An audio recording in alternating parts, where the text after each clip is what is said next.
Good morning, everybody. It's 9:47 here in Florida, and I want to come on with a video this morning from Lashara Pinckney.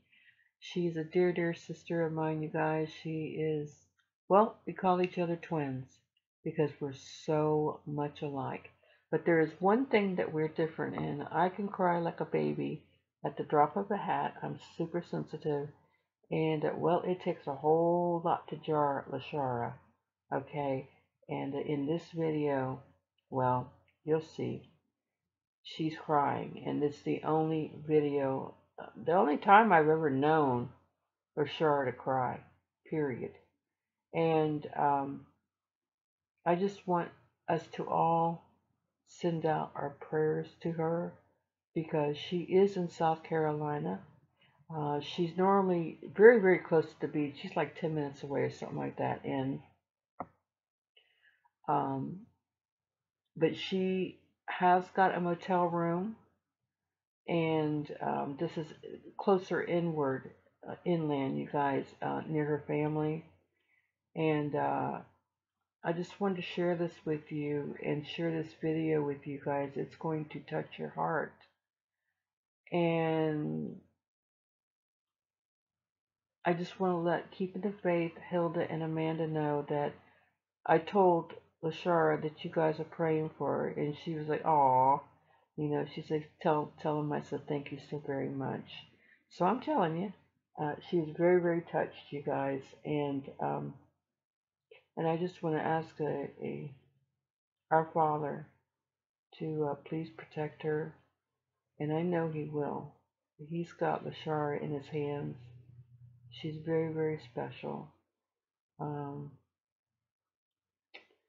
And her son is very, very special to me. Omar, he's my godson. And like I said, we're very, very close, you guys. Unbelievably close. But anyways, without further ado, I'm going to go ahead and play this for you. Please listen to it. And then I'm going to share something special at the end that I didn't even realize until I listened to it for the first time in, well, probably at least a year, because it was put out on September 5th. And I listened to it right when it came out. And, well, just take a listen to the end, and then I'm going to share a few more things, and then we'll be done with the video. Here we go. Good morning, y'all. I want to tell you about this dream real fast because I got to get ready for work. I was right here just grumbling until I remembered this dream. I don't feel like going to work today. I want to get prepared for Harvey. So last night I dreamed two parts that I remember. I remember going across this bridge here, 526. Maybe I need to go do a strong search for it.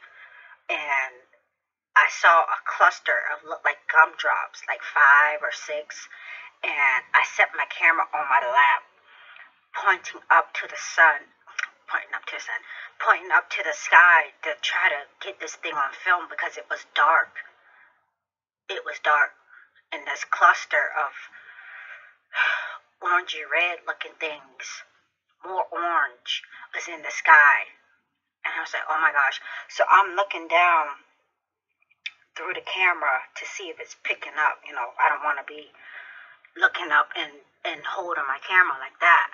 So I'm looking through the camera, and all I see is this big orange thing that looks like a sun in the middle of the night. And so anyway, I just was keep trying to film it. I look up, it looks like a cluster. When I look down, it looks like a orangey sun in the middle of the night, big like our sun. So today I did see a video. I watched 20 seconds of it, and he's filming a blood red moon. I might not have time to finish it. It's only like 2 minutes long, maybe. I'll leave it below.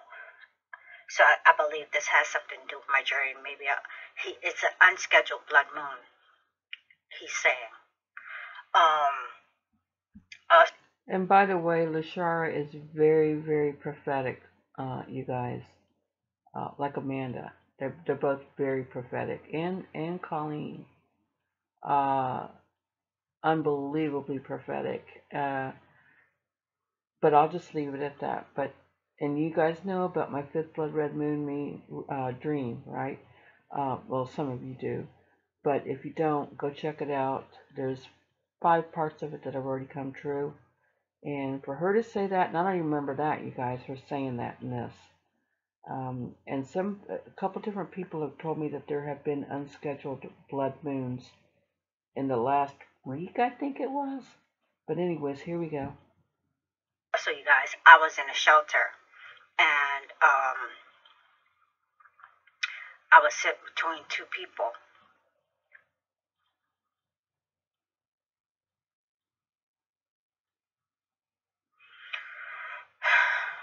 I was sitting between two people, and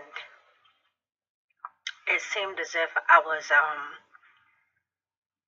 it was like I had a bean bag. It was just people I didn't know, and I had obviously been praying, and I had obviously finished my prayer, and I was about to get up. I was just sitting there. Sometimes I do get a chance to just sit there and listen and wait for the Lord to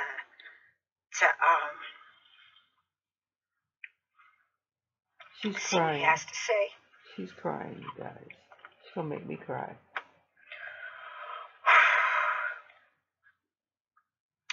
And He quickened my spirit, and He said the rapture is about to take place.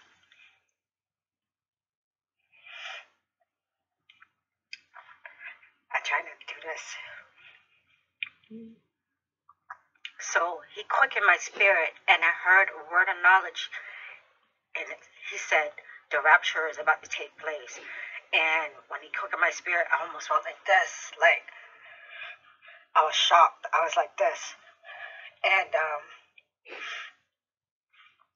I told the person to the right of me who was sitting down. I think I was kneeling on this beanbag thing in the shelter, and I said, God said the rapture is about to take place.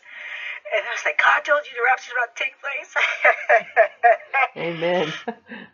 So that part of the scene ended, but watching a piece of the nose, and I'm not setting the time here, but watching a piece of the nose, this guy had opened up his trunk and was showing a little, on our local news, showing just a couple things in the back of the news truck for for hurricane preparedness, flashlights and something else. And he had this airbed mattress thing, still in a box. Um, and when he showed that, it reminded me of that bean bag thingy that I was kneeling down to, and it felt like I was in a shelter. So, I don't know when, but I'm not going to work cranky today. I can't say it's going to be during the storm. God's timing is not our timing, but we going home soon, and I want to share that with y'all. And I'll come back later and do this vision that I had last night, and the one. Okay, you guys. I just want to share something with you. I did listen to this a little while ago because it was the first time that I had, in a long time, and it's very short. And when she said that there was a guy with a news van and he had the back door open, I believe is what she said, that there was a blow up bed in a box. Well,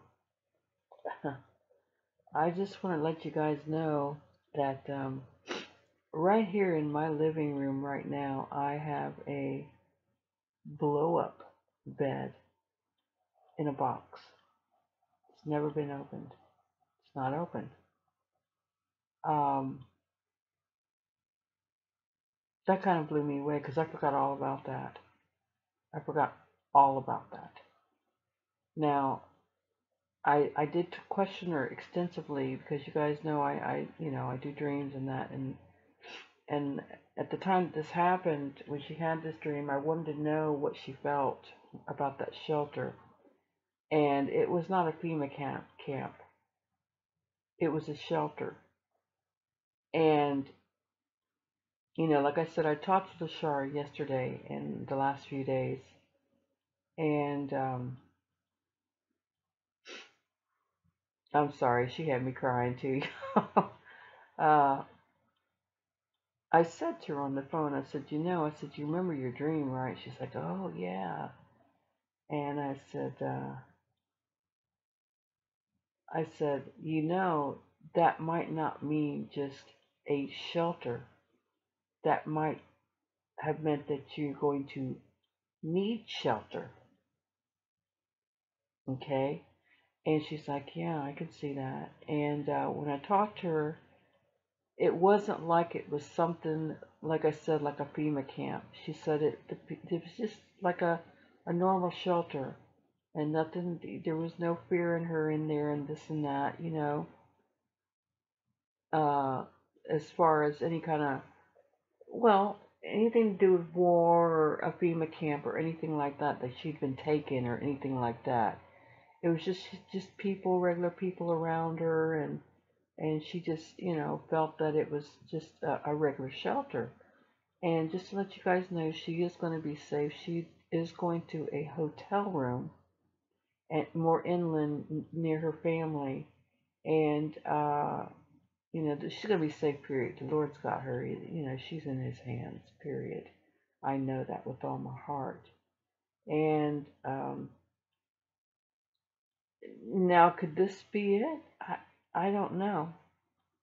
All I know is this storm is coming at her. It's named Florence, and just to let you guys know, I'm going to give you a little background on, and I will leave the link to this video, you guys, so that you can go and check her out if you don't know who Lashara is.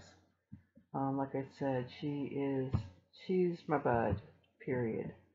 But the name Florence derives from the Latin or the Latium, and hold on, let me pull this up so I can see it better. Okay, Florence. Yeah, it's from the Latin. And then I looked up Latin, which the word Latin, the name Latin, it says it is a classical language belonging to the Italic branch of the Indo-European languages. The Latin alphabet is derived from the Etruscan and Greek alphabet. Okay, now also, let me pull something else up for you. That's the name Florence, y'all, which we know Latin, the Pope, Let's see. So I'm going to tell you a little something else about the name Florence. If you guys remember, Amanda had that dream about the Trojan horse being in Israel. Well, I don't know if this has anything to do with anything, but the name Florence, again, I'll read this out to you a little bit. The Trojan War was a war waged, according to legend, against the city of Troy in Asia Minor by the armies of the Achaeans following the kidnapping or elopement of Helen of Sparta by Paris of Troy. Okay, so we know that the other storm that's coming in is called Helene, which means Helen, which is the Hellenistic period, which is the Greek period of false gods and all that. And like I said, the Trojan War was a war waged, according to the legend, against the city of Troy in Asia Minor by the armies of the Achaeans, following the kidnapping or elopement of Helen of Sparta by Paris of Troy. And this brought in the Greek periods, you guys. So we've got Florence, which means uh, Latin, which can refer to the Pope. Okay, the Roman, well, Italy, Latin, the Pope. And then we have the Hellene, which is the Trojan War. That's what brought in the Greek period. Um, and then we have Isaac that's coming on the scene. So we've got three different, which means to me means Israel, you guys. I don't know. I'm just looking at things and I don't know what's going to happen. But I'm going to share this with you too. This is something I haven't even looked at. This is from Love by the King. God bless her. I love her too so much. And she had, well, let's play it. Let's listen because I'm not sure. Let's listen. Good morning, guys. It's Monday morning, September 10th, and I'm just sharing a quick awake vision that I had this morning. My husband and I in this vision were looking at the sky, and he was pointing up at it, showing it to me, and it didn't look at first like anything very special, just some clouds, and then it turned into an ultrasound image. Now, I didn't see a baby in there because there were clouds, but you see all this sonar-looking stuff like this. That's what I saw, and I instantly thought in my spirit, ultrasound, which made me think that something is about to be birthed. And I just wanted to share that with you guys. You can take it to the Lord in prayer and see if He reveals anything to you about it. Amen. You know, of course, I know it could mean the church or the rapture, or it could mean something else, but anyway, I just thought I'd share before I forget. So. And that's what came to my mind, you guys, was an ultrasound but no baby. The birthing of the church, the birthing of the true period. I don't know, you guys. I'm just throwing this out here to y'all. Y'all, like she says, take it to the Lord and ask Him in prayer to reveal anything to you. Another sister in my comment section, I can't remember exactly what she said, so I don't want to say it, but it seemed like she said that she got a confirmation on the ultrasound that she saw it too. But that's all I'm going to say on that, because I'll have to go back and look at it, and if what I'm saying here is not correct, then I will correct it, okay, you guys? But anyways, let's keep praying for Lashara and for everybody. There's so much going on around this world. And Omar, my godson, her son, Lashara's son. And thank you guys so very much. God bless you. I don't know if this has anything to do with anything, y'all, but I'm just saying there's so much at one time going on. So anyways, God bless each and every one of you. And I love you so much, Lashara, honey. You know I'm praying for you. I'm going to call her later on here. Well, maybe in a few minutes. But anyways, God bless each and every one of you. Amen and amen.